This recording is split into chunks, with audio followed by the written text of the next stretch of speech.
প্রিয় সাংবাদিক ভাইয়েরা, আপনারা ইতিমধ্যে জানেন আমাদের ভারপ্রাপ্ত চেয়ারম্যান জনাব মোহাম্মদ তারেক রহমান আমাদের ৩১ দফা একটা কর্মসূচি দিয়েছেন।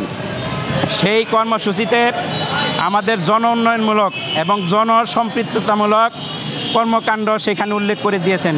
৩১ দফার একটা দফা হলো জন উন্নয়নমূলক এবং কর্মকাণ্ডের সাথে বিএনপির নেতাকর্মীদের সম্পৃক্ত হওয়া।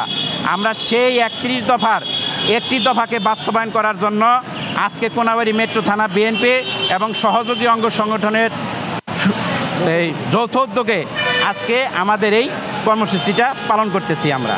এবং আমাদের এই কর্মসূচির মাধ্যমে আপনাদের মাধ্যমে সারা দেশে এই সংবাদটা ছড়িয়ে পড়বে এবং আমরা আশাবাদ ব্যক্ত করতেছি আমাদের নেতা তারেক রহমান যে নির্দেশনা আমাদেরকে দিয়েছেন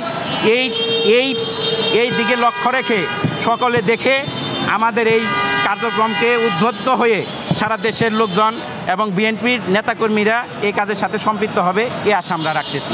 এই কারণে আমরা এই কাজকে কোনাবাড়ি থেকেই আজকে শুরু করলাম। ইনশাল্লাহ এই কাজ পরিচ্ছন্নতা